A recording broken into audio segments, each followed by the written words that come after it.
Hey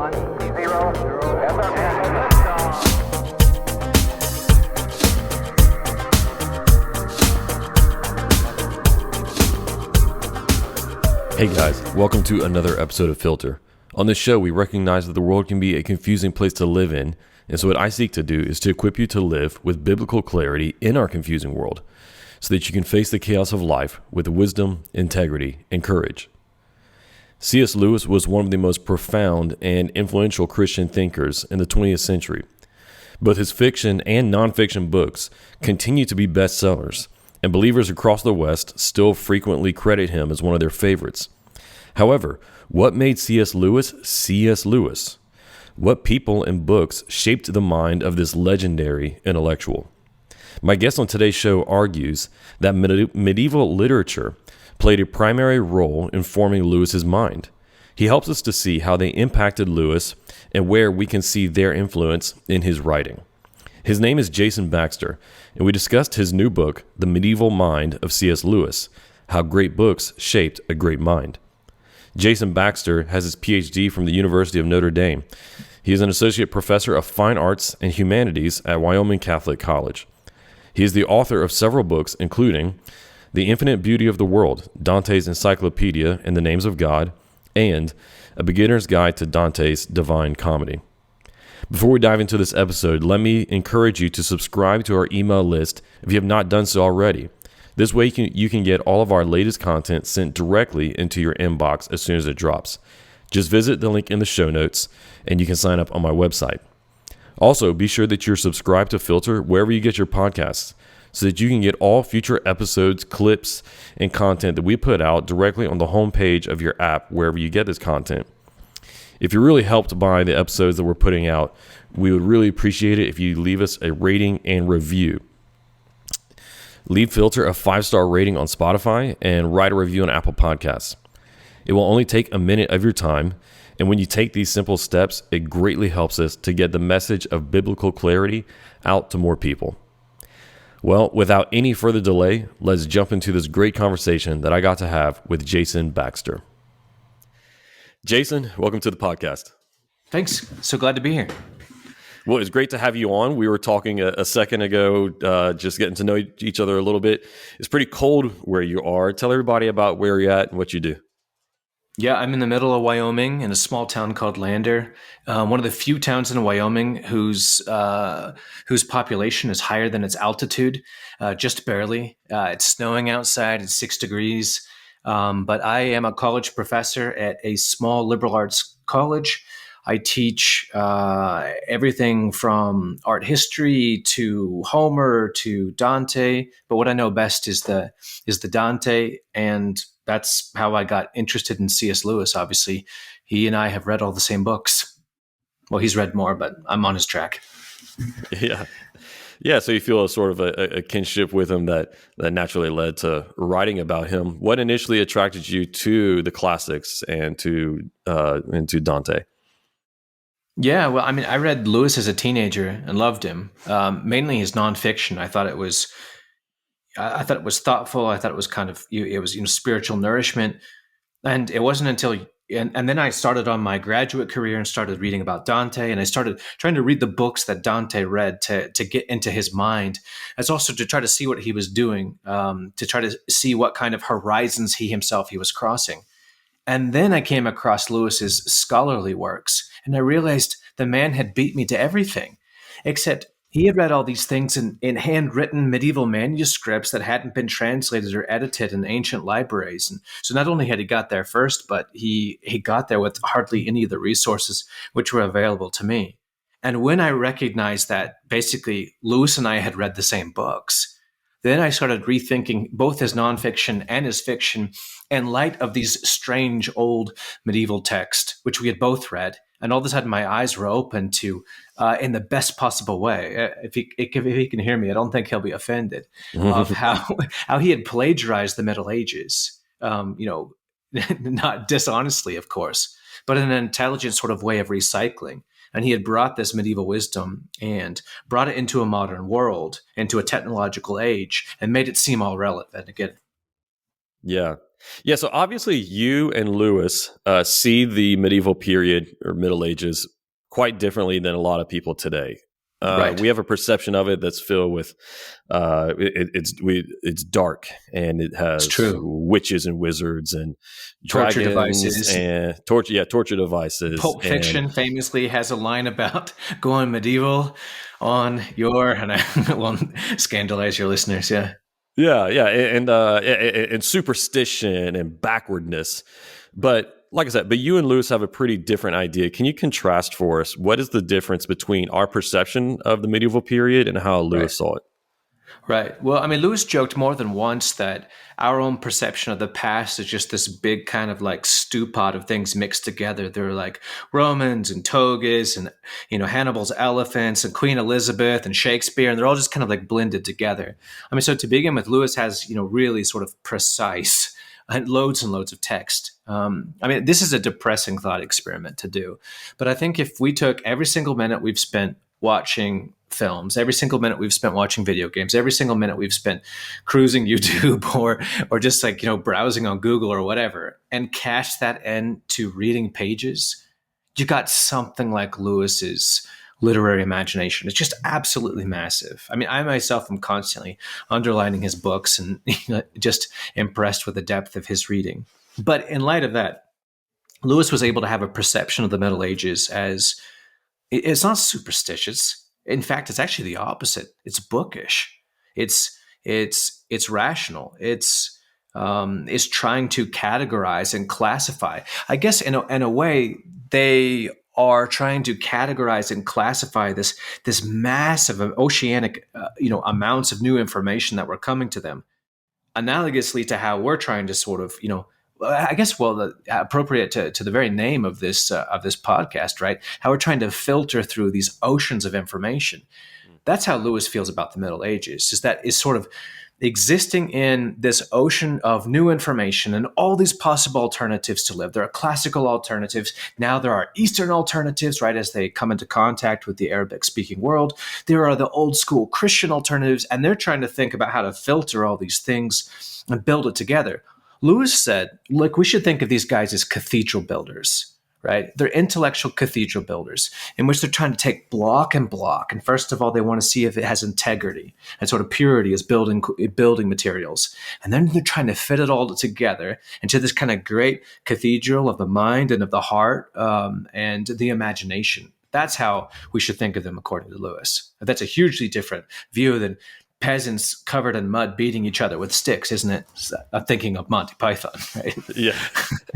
I think Monty Python is the main image that comes to people's mind for the Middle Ages. Yeah, I'm afraid so. Yeah, it's funny, and I love that the idea of the intellectual cathedral that they were building. I think that's a beautiful image and one that we can talk about more as we go along. But let's sit here for a minute. Do you think that our misunderstanding of this period, especially this period, because I think that this one, at least in popular imagination, is misunderstood even far greater than the classics, ancient Greece and Rome. Yeah. Do you think that's a problem of history or a problem of literature? A problem of a illiteracy in the classics of literature, or just in history itself? Right. I think Lewis himself would say it's a little bit of a problem of Enlightenment and humanist propaganda. I mean, Lewis often, one of his targets is Gibbons, right? The 18th century English historian who told the story, which when I repeat it, I'm sure your listeners will say, yeah, exactly. That's what I was, taught in public school from this time I was 9, right? But the story goes a little bit. There was this flourishing period of classical civilization, and they were scientific, and they were rational, and they were humanistic, and they got as far as they could. And then the Christians came, and they messed it all up. And there were Christians and barbarians, and they shattered ancient civilization.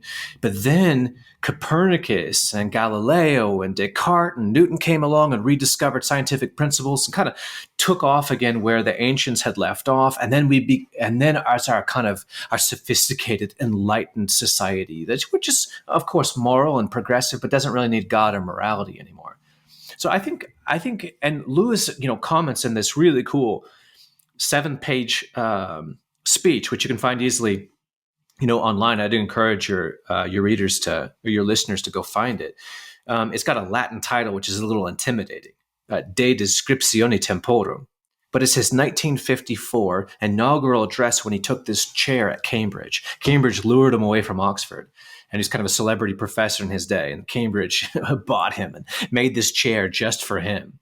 And he thought it was so interesting that the dividing line between the Middle Ages and the Renaissance was beginning to fade. And so Lewis asked, well, where should we put this line? And he sort of considers all these sort of possible alternatives, but he also deals in that little essay with his own philosophy of history. And so I think he thinks that it's a little bit of a piece of Enlightenment propaganda that we have such a low view of it, to the point, and this is so remarkable. Lewis says that even his well-trained Oxford and Cambridge students in the 50s would rehearse the standard line, even though they had read all these gorgeous 14th century texts. Lewis says, look, the reality is, you read Dante, you read these medieval lyrics, you're strolling through a well-ordered garden of formality in terms of their metrical devices, in terms of their rhyme schemes. And these guys are sophisticated. And yet, even his students would repeat the standard line about the Dark Ages, about someone struggling ashore from the surging seas of the Middle Ages, despite the fact that in their own reading and study, they had encountered the Middle Ages at its best. I mean, who can read Dante from start to finish with understanding and have a low view of the Middle Ages? But nevertheless, this sort of, according to Lewis, this propagandistic Enlightenment story, which now I think has been amplified by sort of contemporary atheist progressivism. Just think of someone like Steven Pinker, right, who says that the world's getting better and we're getting less violent. The world's getting better and we're getting less violent. But Steven Pinker can prove this to you because he's at Harvard, right? Anyway, I mean, things like that sort of amplify the traditional story to the point that even when we read it ourselves, sitting around in a classroom and encounter it, it's hard to get that story out of our heads. That was Lewis's thought, at least. That's such a good answer, and so interesting to think about. We can test that story against the data, as you pointed out. Exactly. Without having to even dive that deep into history. We can say, okay, so the Enlightenment story tells us that the Middle Ages were made dark and horrible and backwards because of the church, because of Christianity. Then we look at the products of that time period, like you said, Dante and so many others. Universities, extremely gorgeous poems written in highly elaborate meters. We could go on. Yeah, exactly. Some of the most beautiful architecture ever created. That's right. And say, okay, so what worldview, if that was the dominant worldview at the time, then that is what was creating all of these things.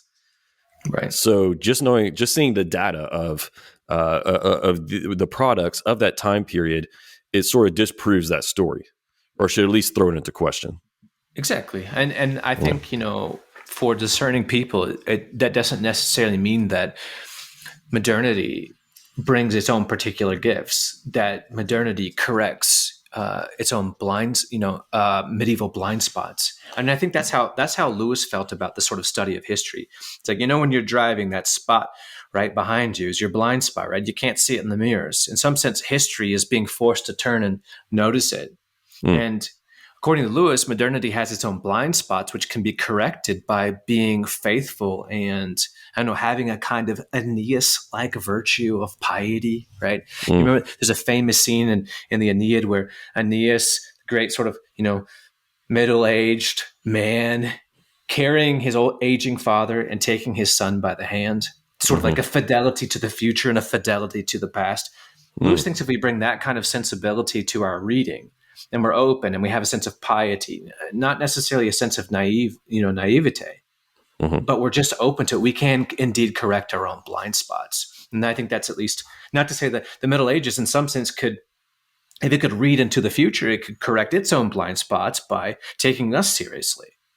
But I think the funny thing about being human is that generally you only want to be good at what you're already good at. And so if your culture has a couple of real distinct virtues, like we really do, and we are so sensitive about certain issues, rightly so, we tend to think that I mean, if there are, hypothetically speaking, 17 virtues that you need to be a successful, flourishing human and a meaningful Christian, I would say any given age really only prefers to have two or three at a time, and has disdain for the other 14. And thus, if we have this wide historical period, we see other things which don't come easily to our age, which did come easily to them, even if we've got stuff that they missed. Yeah, those are some profound thoughts. So at the very least, we need to be open to what we can learn from people in the past and some of the most maligned people, which would be the people of the medieval period. Lewis writes about something that he has this term, the medieval model, that you talked about in your book or wrote about in your book. What did Lewis mean by that term, the medieval model? Right.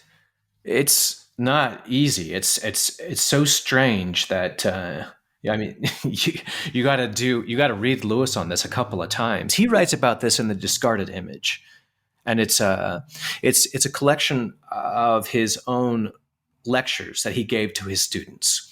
He was trying to, if I may, microwave his students' brains so that they would be ready to go read all these weird old texts. If he could give them that skeleton, that background information of just how medievals thought and felt about the world and how it made them think about the relationship between my soul and my body, I guess you would use technical terms. If he could get them up to date on medieval cosmology and medieval psychology, then they could go read these old texts with enjoyment, he thought. So that's what his Discarded Image is about.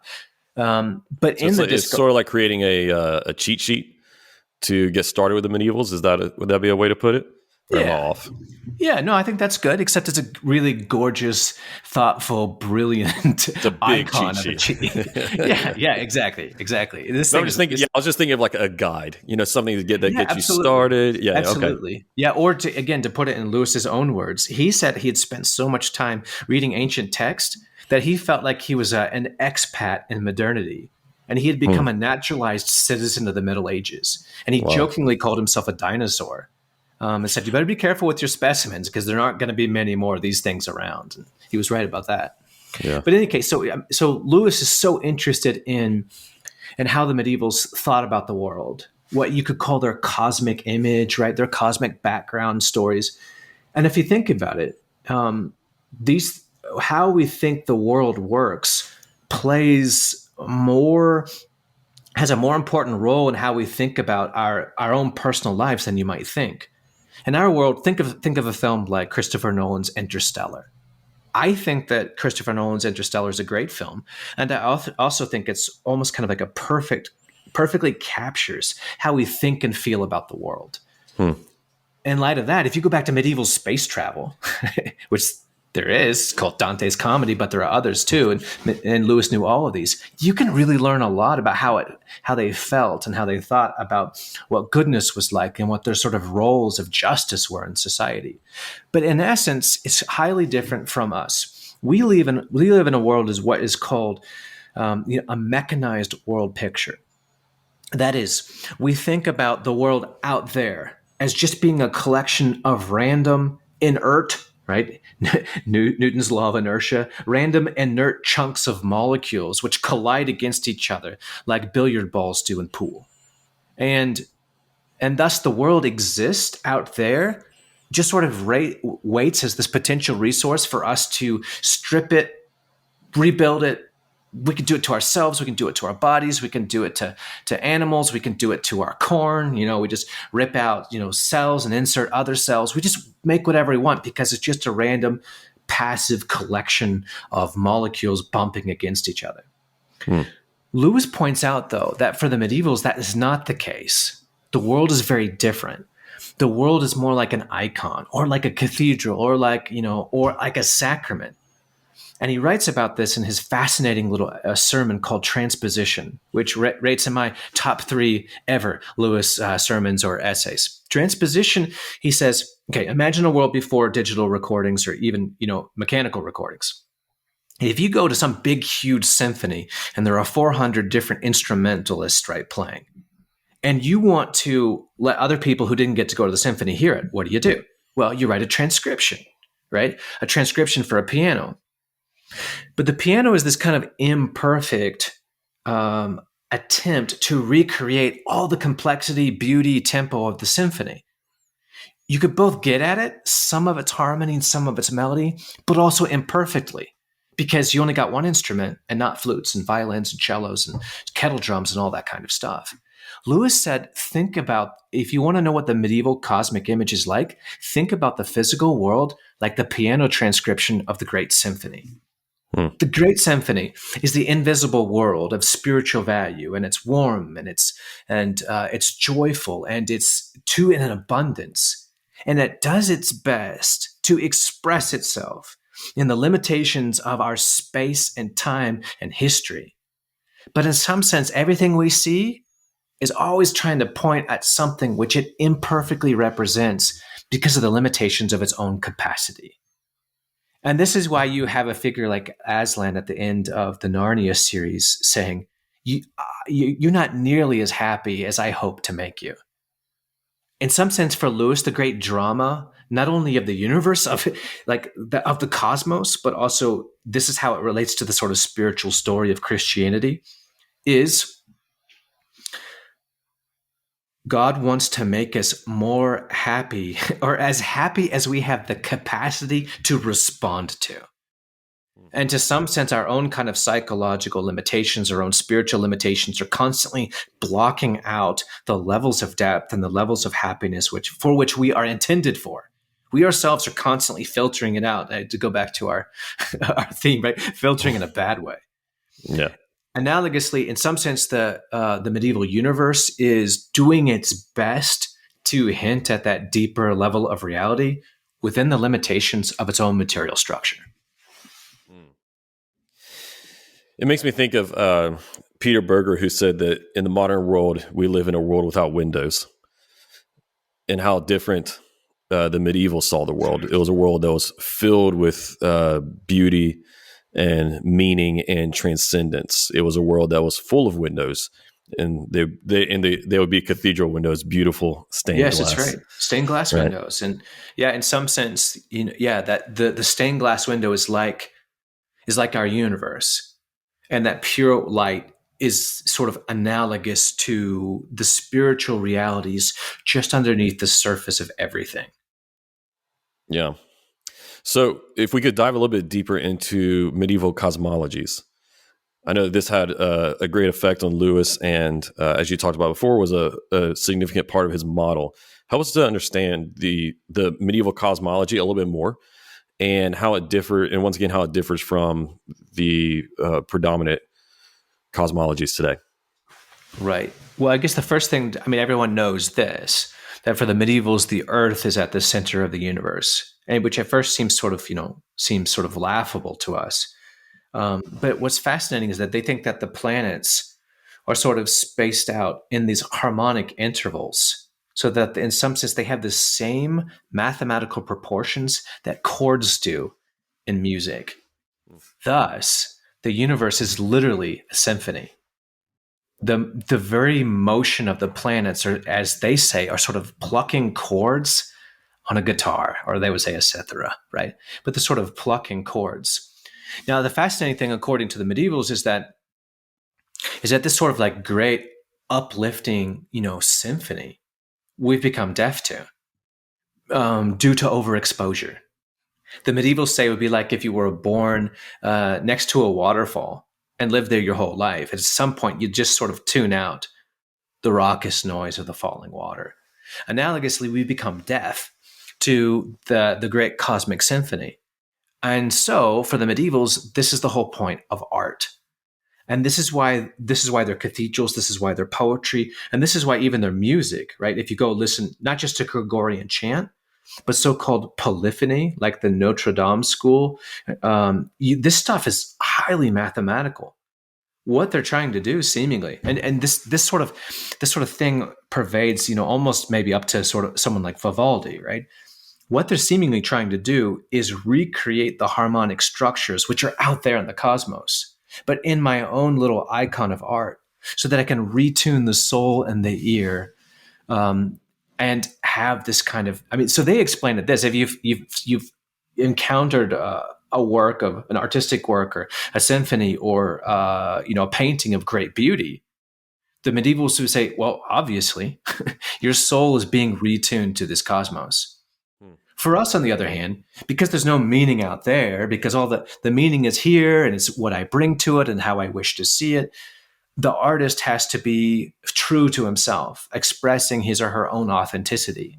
And you can't criticize it because whatever that artist says is just being true to his or herself, right? But for the medievals, in some sense, the heart was better in tune with the exterior. And the goal of education, the goal of art, I guess the goal of preaching would be to retune the heart to the world, to have that kind of uplift in which your best self began to long for a sense of fullness, which had been, dormant within you, which had been sleeping. And again, this is what he writes about in everyone's favorite sermon by Lewis, The Weight of Glory. So if you were to take someone from the Middle Ages, let's say we could take Dante and put him in a time machine, bring him here to 2022 and show him and show him that the earth is in fact not in the center, that the earth, the sun is at the center, and that they're not all mathematically distanced and so on. Right. Would him or someone else from this period say, oh, well, then my cosmology has been disproved, it's wrong? Or would they say, no, we're not seeing it right? How do you think they would respond to our cosmologies? Well, Dante would instantly become an atheist and a progressive and join the Communist Party. And I'm really interested in this question, and in some of my non-academic writing, but sort of popular writing, I've tried to address this question. And the way I put it is, does the medieval model have any possible value for moderns? Because what I'm not about is ditching contemporary science, or trying to pretend that we don't live in the world that we live in. And even though I joke about it, I love being in 2022, despite all of its weirdness. And I guess one could devote a whole podcast to that. We don't have to do that today. But so I think here's what I think would happen, and this is something that I'm really interested in. I think the medievals would, after they sort of adjusted, would be delighted. And they would recognize that they made some mistakes. But I don't think that the mistakes in the facts that they made would necessarily change the big story that they wanted to tell about the cosmos. And so if you said, oh, Dante, look, I mean, the earth is not at the center of the universe. In fact, we're not exactly sure there is a center. I think he would just laugh and say, of course. And then he would say, well, look, the whole point of my story in the comedy is that we get less and less sort of human-centered. And in hell, you find these people who basically repeat the same lines about their little lives. They love one thing and they love one thing only. And when Dante meets them in hell, they just repeat it. But you kind of get the impression that 25 minutes later, when another tourist to hell comes along, they're like it's a wax museum. They repeat the same story, but they're so locked in on themselves. They love one thing and one thing only.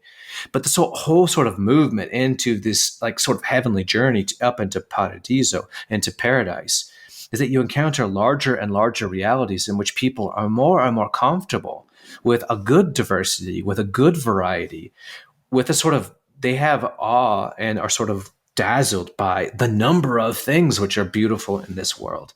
And so I think if we pointed out to Dante, hey, Dante, there are black holes, and guess what? The universe is not static. It's actually accelerating. And there are gamma rays and X-rays, and there are all these things you didn't know about, right? There's Stephen Hawking's radiation and all these things. Mm-hmm. I think he would just laugh and say, of course there is, right? Again, Lewis contemplating this in another place. I think it's The Universe and Dogma. Is that right? Basically, makes a very similar point. And this is what one of my chapters about sort of Lewis on science is about. what a cool overlap there is between, surprisingly, right, between medieval science and contemporary science. Look, for the medievals, the world was weird in the best possible way. Stranger things, man, right? It's penetrated by forces and spirits and powers and things which, of all different types and varieties. Well, contemporary science is now kind of like that as well in our post-Newtonian age. So Yeah. I think Dante would go enroll himself in a good undergraduate program in physics, and once he got caught up on his calculus and and his contemporary astrophysics and quantum, he would say, "This is kind of what I was trying to say anyway, guys." Mm. Yeah. Yeah, because I think that one of the reasons that, and this goes back to the Enlightenment story that we were talking about earlier, one of the reasons that someone today might, especially someone who's more, if you want to say it, naturalistic, might look down on people from this period is because they hear that cosmological story and they say, "Oh, how foolish! These Right. pre-scientific people, they just Right. didn't know any better." Right. But I think that really just what that shows is like, okay, no, I think we don't get it. I think that what they were trying to say about the world and the way that it's ordered is going deeper than just astronomy, Yes. right? Yes. It's Yes. deeper. It's Right. speaking to the transcendent order and the meaningfulness that Right. undergirds truth and beauty Right. and goodness. Right. Right. And I think one of the sort of exciting things that we get to do in our generation is to ask this very question about whether or not we can speak about the universe iconically. In which case, what we're doing is saying, okay, yeah, some of the details have changed, some of the facts have changed. But this is again Lewis's point too. This is at the end of the discarded image.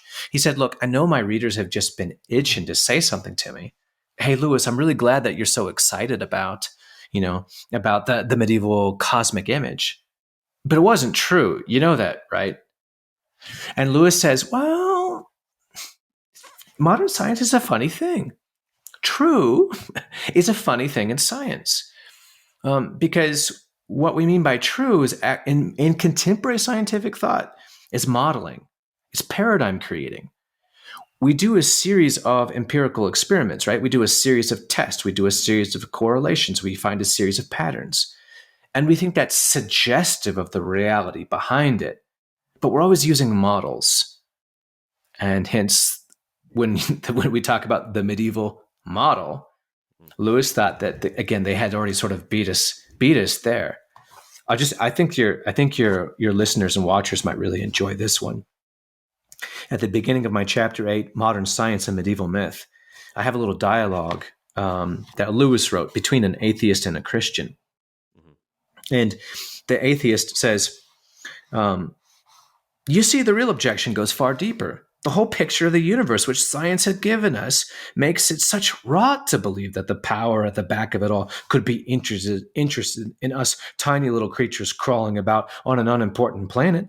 It was also obviously invented by people who believed in a flat earth with the stars only a mile or two away. That's what the atheist says.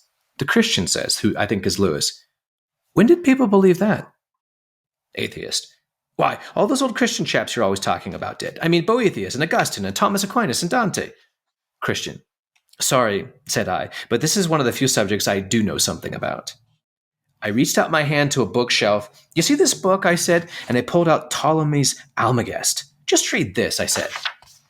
Atheist. The earth, read out my friend, hesitating a bit as he translated the Latin. The earth, in relation to the distance of the fixed stars, has no appreciable size and must be treated as a mathematical point. There was another short silence. Then the atheist says, did they really know that then? Right? That's my favorite line. They really knew that then? Exactly. These guys are more sophisticated than we know. And I mean, just on one little micro example, look, no one ever believed in a flat earth. No one ever. Like you read all the ancients, Dante doesn't believe in a flat earth. Ptolemy, writing in the ancient world doesn't. I mean, in the 6th century, people are talking about, these are the sorts of things which we moderns have told about the ancients, which make them look stupid and in some sense sort of justify our desire to untether ourselves from any of their limitations. Yeah.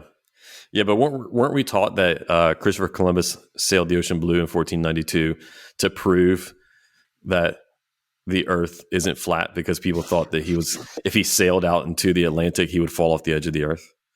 Yeah. I feel like I remember that's what I was taught I was growing too. up. And so I've been surprised to discover in 500 BC, Greek scientists proving the Earth is spherical. Yeah. I was really irritated.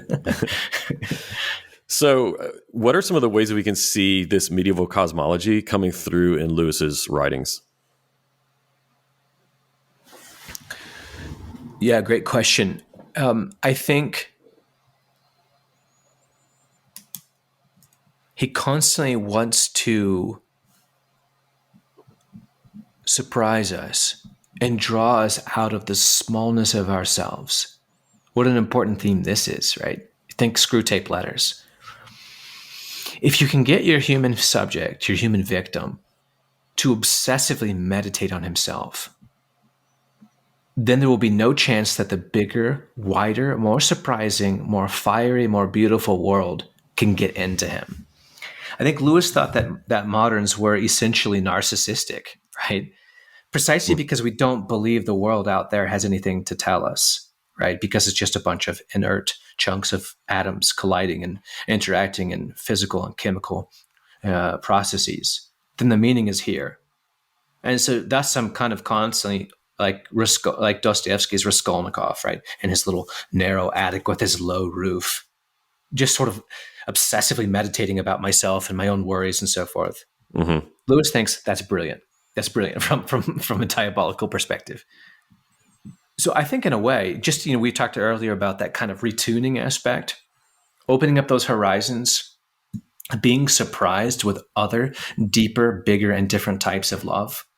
That in some sense, this is the ethical, moral, and even sort of artistic and aesthetic in terms of beauty aspect that the medievals could really teach us.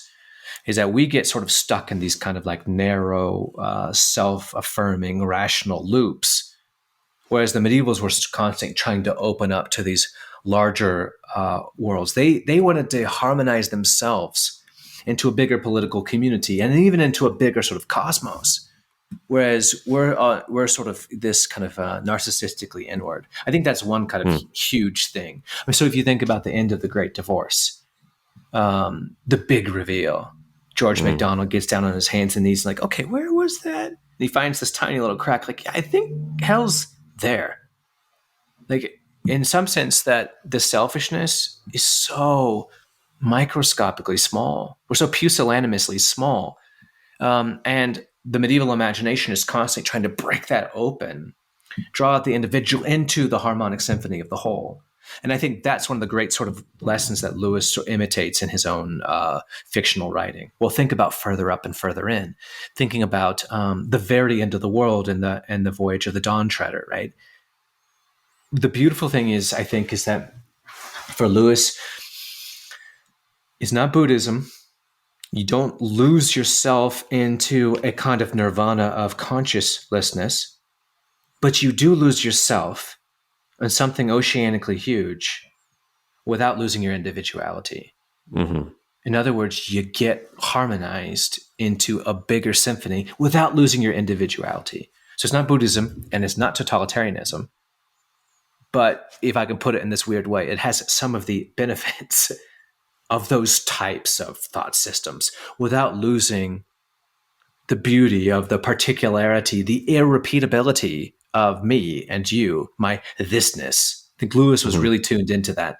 And his own sort of writing, his own spiritual work, as well as his own fiction, I think is constantly being moved and animated by that really interesting medieval impulse.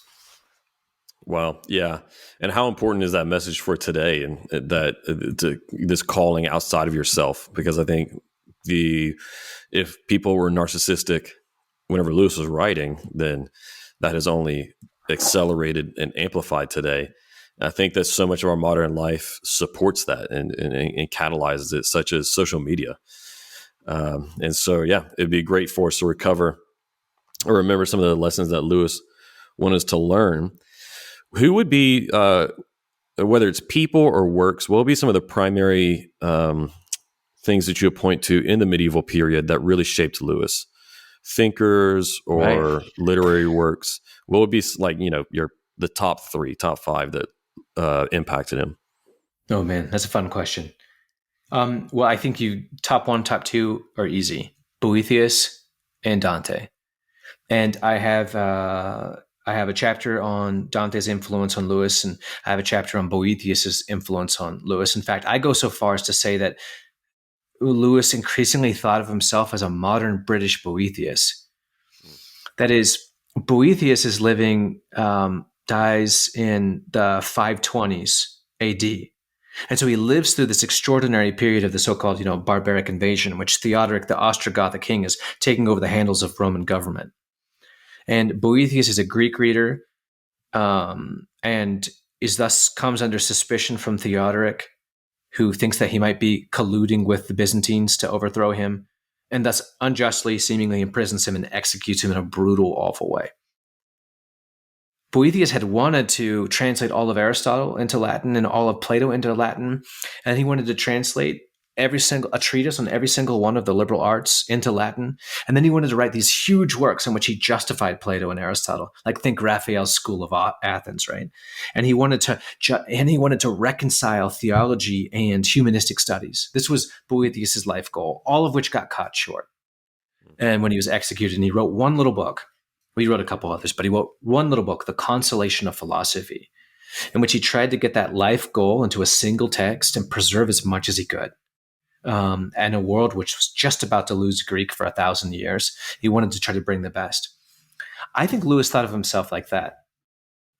He constantly refers to people in the 20th century as modern barbarians who were cut off from the past and proud of it. They didn't think the past had anything to teach him anymore. Why would you waste your time reading Virgil or Seneca, right? In fact, I'm sure some of your listeners and watchers, if they've studied philosophy or the liberal arts or theology, will inevitably get the question from their Uncle Bert. And I'm convinced everyone has an Uncle Bert. What are you doing that for? Like, what is that for? I mean, is that advertising? Is that engineering, right? We don't care about the past as a culture, right? And we're cut off from it and proud of it. And Lewis thought that was a direct point of similarity between Boethius's age and our age. And thus, if we live in a new age of barbarism, Lewis was the new Boethius, translating. As he said, you have to vernacularize every single theological statement you make. And then another point, he said, I think we're going to have to make pagans again before we can make real Christians. Right? Just like Boethius sort of preserves the general tradition from Virgil and Seneca and Homer and Plato, and just wanted to sort of pass on to the extent he could this world picture. I think Lewis thought of himself as translating that, think of his fiction as his own form of, in some sense, translated ancient works. So anyway, Boethius is huge. Dante's really important. I think there's a good bit of Augustine, the Confessions in Lewis, particularly in these extraordinary kind of conversion scenes. Think of Until We Have Faces, this kind of this extraordinary moment of unveiling, in which Orwell has to let herself be seen and all of her flaws and warts and deformities. There's something extraordinarily hard about that idea of letting yourself be seen and all of your imperfections. I think that's a very Augustinian insight from the Confessions. So Dante, Boethius, Augustine, and then he loved the little mystical text called The Cloud of Unknowing.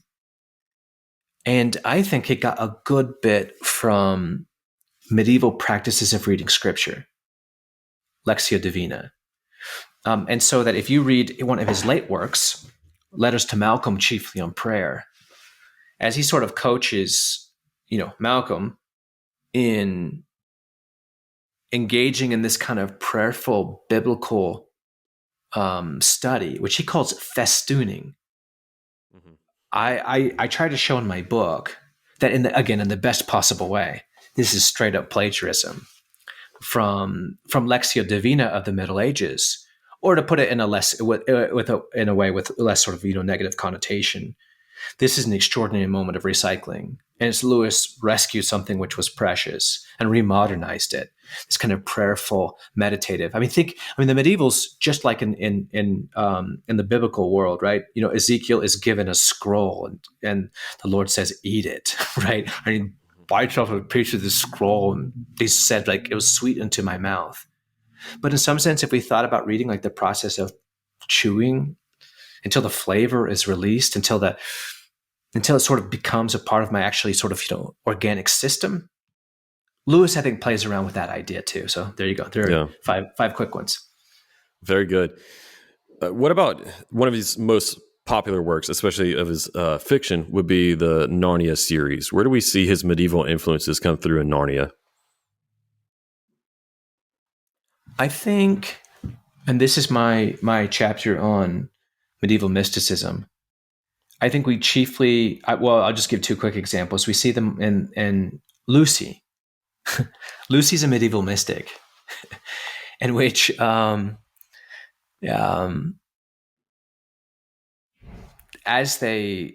she's the one who has a kind of faith which is constantly willing to be surprised, constantly willing to love with a love which is so fierce that it makes rationality seem like the servant of love. Or another cool example, I think, is, look, if your readers, listeners have got to Dante's Paradiso, which not many people have.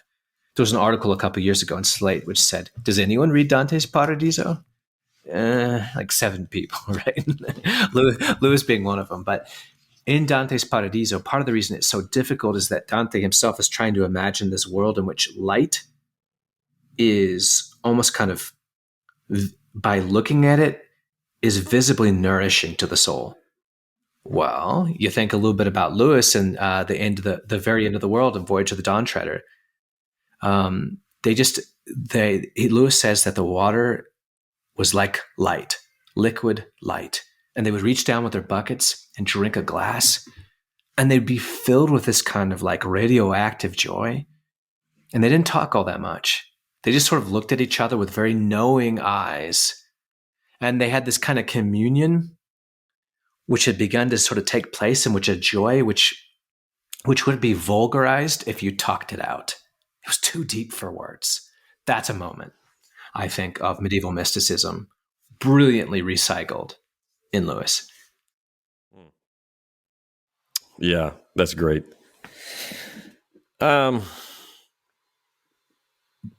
What do you hope to leave readers with?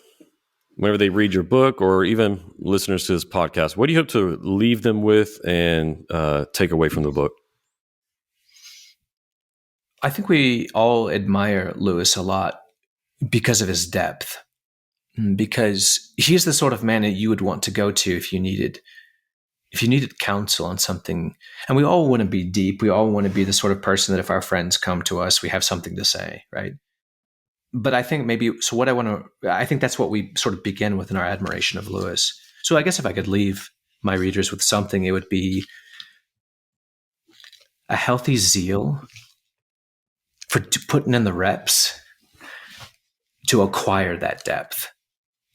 And Lewis being a great scholar, a great student who, probably spent, I don't know, we can't do this for lots of reasons, but 8-9 hours a day, maybe more, reading and studying and looking up old words in dictionaries and underlining things with his pencil and committing them to memory and refusing to allow his memory to be wimpy and flaccid, right? Just hold it in there. I think sort of presents this great image of the necessary labor of study, which can help us get to the level of depth. And I think a lot of us kind of are sort of turned off by the professorial and the pedantic, and right, because we just think but it's not just an acquisition of facts, right? But rather it's an accumulation of facts in order to be able to have this vision of deeper things. I think so. Lewis says, and this is the quotation that I begin the whole book with: "It is a good rule after reading a new book, never to allow yourself another new one till you have read an old one in between. Right? The 1-to-1 balanced diet of new books and old books. Why? Because the new books will help you with a sense of urgency and with a sense of prudence, a sense of how to work out my life, how to work out the gospel in this particular historical era. But the old books will help you check your blind spots and make sure that you're faithful to the acquisition of that depth. Yeah, that's great. It's been a lot of fun talking to you about this book and about Lewis and the medieval writers and so on. Before we go, do you want to tell everybody about how they can get in touch with you or follow more of your work, learn about what you do, or anything else that you'd like to plug? Sure. Yeah, thanks. Yes, my book will be available on Amazon in mid-March. However, if your listeners and readers want to go vinyl, go indie, they can go to my website, jasonmbaxter.com, jasonmbaxter.com. They can see some of the other things I've written, some of my popular articles I have links to. But I'm also, there are also signed copies available. Again, trying to create that vinyl vibe. If you prefer to, support trillionaire companies, they've got to eat too. That's fine with me. Or you can go to my website. Awesome. I'll have your website and all that linked in the show notes. So you guys who are watching or listening, just go to the link to the show notes below, and then you can find Jason's book there and get your copy, whether that be through Amazon, or I'll also have his website linked so you can get it direct from him if you prefer. And then I'll have the couple of other resources or works that we mentioned in there, including the resources of the show notes below. So you'll be able to find that if you're interested in following up any more on those works. But Jason, I just want to thank you once again for joining us. I really enjoyed this conversation. It was enlightening, inspiring, and I hope that a lot of people pick up your book and, break free from the world without windows into one that's more beautiful and filled with meaning. So thanks for your time. Well said. It's been a lot of fun. Thanks.